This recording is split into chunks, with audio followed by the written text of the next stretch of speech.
Salut les gars, aujourd'hui on va se retrouver pour la présentation de ma réplique principale, donc celle qui m'accompagne lors de toutes les parties. Donc c'est une réplique que j'ai entièrement custom, donc plus rien n'est d'origine hormis le corps, hein, vous le devinez bien. Donc le modèle de base c'est une ASR 116 de chez APS. Donc je l'ai touché pour un prix avoisinant les 220 € hors frais de port, hein, donc sur le site Taiwan Gun. Au moment où je l'ai acheté, il me semble que si j'ai regardé en ce moment, elle est aux alentours des 200 € tout rond. Donc une réplique qui est relativement abordable, hein, pour toutes les bourses. Un prix qui est pas excessif par rapport à la qualité entre guillemets de l'interne et de l'externe qu'elle peut proposer. Donc une très bonne masse pour l'upgrade. Donc moi, comme je vous ai dit, j'ai tout changé. Et donc on va voir ça en détail un peu, vous montrer voilà, un peu ce que j'ai mis dedans, comment ça tourne, et puis voilà. Donc on va commencer par l'externe, étant donné que c'est ce qu'on voit en premier. Donc au niveau des mires, vous voyez, j'ai rajouté les repros des Macpull. Donc voilà, au cas où si jamais mon T1 tombe en rade, ça me fait des mires, ça me permet d'avoir des mires sous la main. Et avant toute chose, leur usage premier, donc étant décoratif, je trouve qu'elles rendent bien, voilà. Donc c'est pour ça que je me suis orienté vers ces mires là. Donc environ 10 € la paire, donc enfin les deux, donc je trouve que c'est pas excessif, plutôt de payer les vrais mbus, hein, qui coûtent la peau du cul, voilà. Je pense que c'était une bonne alternative, voilà, parce que je vais pas y mettre trop cher tout simplement. Concernant le micro T1, donc c'est une repro bien sûr, hein, c'est pas un vrai micro T1. Donc une repro de chez JJ Airsoft, donc repro qu'on peut trouver sur le site Airsoft en repos, donc là où je l'ai commandé en l'occurrence. Donc si je peux retrouver à ce moment-là, je vous mettrai les liens des pièces que j'ai mis dans la description de la vidéo, donc comme ça ce sera plus facile. Donc c'est un micro T1 que j'affectionne pas particulièrement, donc il fait son usage, mais ce que je peux peut-être lui reprocher, c'est que les points ne sont pas très lumineux et ne sont pas assez épais comme mon frère le FMA. Et sur le FMA, le point est plus important et plus lumineux. Il y a besoin de moins de cran d'intensité pour éclairer. Mais en tous les cas, il se règle bien, j'ai jamais eu de problème avec, donc voilà, je m'en plains pas non plus. 5 niveaux d'intensité pour chaque couleur, donc, et deux couleurs, donc le rouge et le vert. Donc au niveau de l'avant, j'ai mis un grip AFG. Donc voilà, pareil, grip que j'affectionne particulièrement. Donc pareil en tan pour respecter le piton avec le micro T1 et les mires. Parce qu'avant j'avais un noir, donc j'ai racheté un tan pour je l'ai eu à 3,29€ je crois sur Taiwan Gun, si je dis pas de bêtises. Donc voilà, c'était vraiment symbolique histoire de d'avoir un peu plus de biton sur la réplique. Donc je trouve vraiment, le grip vraiment agréable. Donc c'est pour ça que j'ai mis un AFG, parce que étant donné que c'est une réplique qui est quand même relativement puissante entre guillemets, je dois taper aux alentours des 390. À l'heure actuelle je sais pas combien je tape, mais je dois être aux alentours des 390 là. Donc voilà, une réplique assez puissante. Donc voilà, ça me permet de bien maintenir la réplique quand je tire, étant donné que c'est quand même une réplique avec laquelle je suis amené à faire des tirs à longue distance. Concernant la lampe, donc toujours utile d'avoir une lampe, hein, pour éclairer, on sait jamais. Notamment pour le genre bâtiment, même si celle-ci n'est pas destinée pour le genre bâtiment. Bon après pour les hangars, tout ça, ça va pas trop poser de problème, mais quand ça va vraiment arriver au close quarter, je vais switcher sur l'autre réplique, donc qui la Mueba, que je vous présenterai aussi, qui elle est en dessous de 330, donc à 300 fps, donc exprès pour les jeux justement vraiment type CQB pur. Donc lampe que j'affectionne particulièrement pour y revenir, donc qui développe une puissance de 500 lumens, si je l'ai pas déjà dit. Donc j'en ai déjà fait une présentation sur ma chaîne, donc une lampe qui marche très bien, j'ai jamais eu à me plaindre. Et voilà, donc c'est un peu c'est à peu près tout ce que je peux vous dire sur cette lampe. Si vous voulez de plus amples informations, vous pouvez toujours aller voir la présentation que j'en ai faite. Lampe qui coûte peu cher en plus. Euh, Au niveau du canon, donc ce que j'ai fait, hop, normalement c'est pas comme ça, c'est droit, je vous mettrai sûrement une photo de la réplique pour que vous puissiez voir comment elle était d'origine. Donc j'ai rajouté une rallonge de canon type HK416, à laquelle j'ai rajouté donc un cache-flamme type SHS, donc type Surefire de chez SHS, voilà. Donc avec des teintes grises, enfin une teinte grise, donc un cache-flamme au look assez agressif que j'affectionne quand même, qui est relativement pas mal. Donc normalement c'est à peu près tout ce que je vais dire sur l'interne. Au niveau des rails, oui peut-être.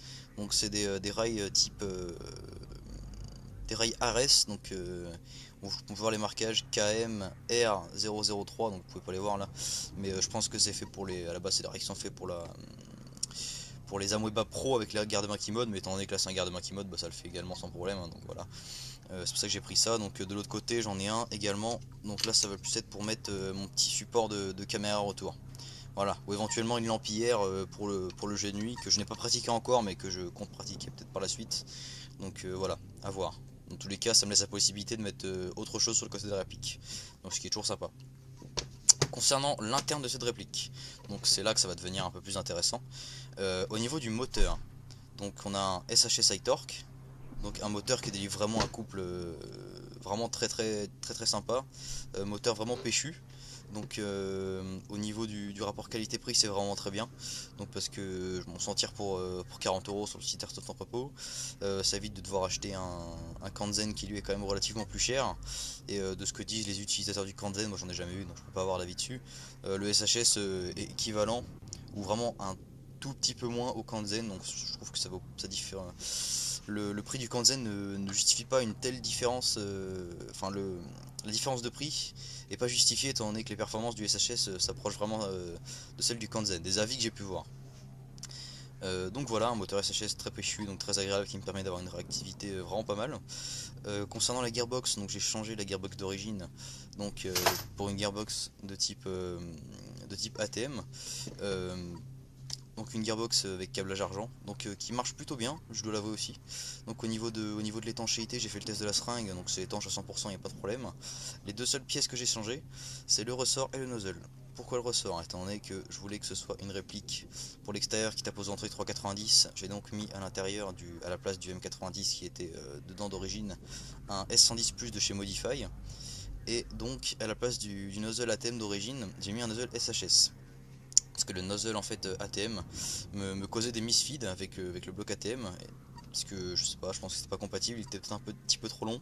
Du coup j'ai pris le SHS qui lui était un brin plus court. Donc le ATM était à 21,45 mm et donc le SHS est à 21,4. Donc j'ai posé les deux sur une surface plate. La différence est vraiment minime mais visible à l'œil nu. Et donc ça a fait la différence et du coup ça m'a enlevé le problème de misfeed. Donc voilà, une gearbox qui marche très bien, donc rien à redire. J'hésitais avec une gearbox d'Amoeba, mais en fin de compte j'avais pas envie de mettre trop cher, ça servait à rien. Et mon frère a pris une gearbox d'Amoeba pour cette réplique là justement, au final il a eu énormément d'ajustements à faire. Donc voilà, au final je suis pas déçu d'avoir pris cette gearbox là. Donc concernant la partie canon de cette réplique, donc au niveau du canon, donc c'est un PDI Raven 601 375 mm. Donc un canon qui marche plutôt bien, je dois avouer. Donc c'est pas vraiment le vrai PDI entre guillemets, c'est la gamme Raven, donc c'est entre guillemets la gamme cheap de chez PDI. Mais il marche plutôt bien. Le seul inconvénient je dirais c'est peut-être que dans sa durée de vie, j'ai eu beaucoup de retours, hein, lu beaucoup de commentaires sur ce canon comme quoi le revêtement interne se dégradait et qu'il était sujet à la rouille. Donc pour l'instant moi j'ai pas de problème, je touche du bois, mais à voir par la suite quoi. Si jamais il s'avère que ce canon là rouille et a le revêtement interne qui se dégrade, je m'orienterai sûrement vers un Prometheus en diamètre 6,03 qui me permettra de réduire un peu ma puissance et vous allez comprendre pourquoi. Le joint, donc c'est un joint Marui, justement pour rebondir sur ce que je viens de dire, parce que d'origine dans cette gearbox, les ressorts, j'ai regardé sur le Springoscope ATM, tous les ressorts qui sont censés avoir une certaine puissance tapent au moins 30 fps de plus dans cette gearbox, avec l'ensemble quoi. Parce que j'avais mis un SHS, un M110 SHS pour la petite histoire, et donc je pensais être à 3,90 comme il est indiqué sur le Springoscope, et quand je suis passé au chronie sur la dernière l'OP Battlefield, enfin le scénario Battlefield sur Hangar, j'ai eu la mauvaise surprise de passer à 419 fps. Donc forcément la réplique était inutilisable, ce qui est tout à fait normal. Donc voilà pourquoi j'ai joué avec mon Amoeba.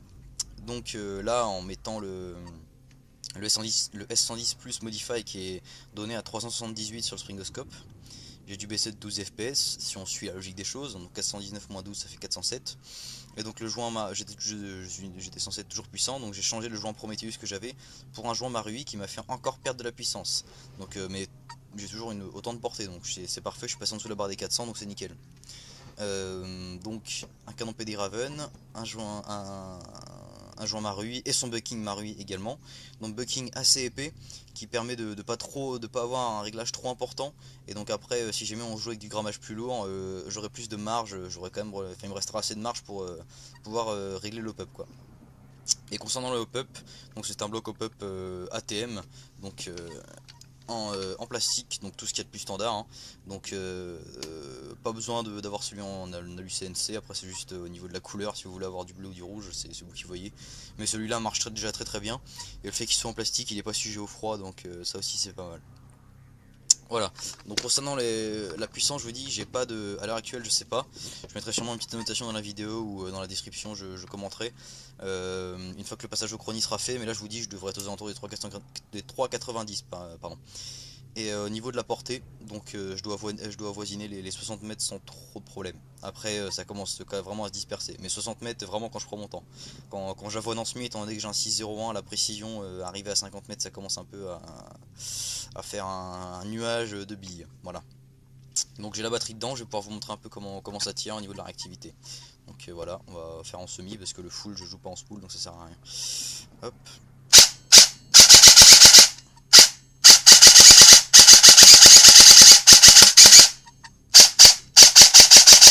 Donc là je suis en 11.1 qui pomme 25C.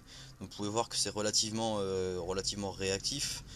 C'est pas non plus extrêmement réactif parce que bon, les gears c'est les gears d'origine, donc c'est du 18.1, le ratio est en 18.1, donc voilà. Mais c'est relativement correct. Peut-être que par la suite je mettrai des 14.1 SHS. Pourquoi des 14.1? Parce que les 12.1 que je voulais prendre ne sont plus en stock. Et puis finalement, étant donné que j'ai pas de gestion électronique des tirs, et que ma seule enfin j'ai qu'une gestion mécanique de mes tirs. C'est à dire que là j'ai un moteur péchu, une batterie péchue, mais mon ressort étant donné que c'est un S110, j'ai pas de problème de double cycle. Mais si je mets des 14.1 après, peut-être des 12.1, peut-être que j'aurais pu avoir un problème de double cycle qui viendrait. Donc avec des 14.1 je gagnerai en réactivité, mais je diminuerai la proportion de risque d'avoir du double cycle. Voilà, donc après à voir par la suite. Donc voilà, bah écoutez, c'était à peu près tout pour cette review, et bah, sur ce je vous dis à plus pour une prochaine review, pour un prochain gameplay. Allez, salut les gars.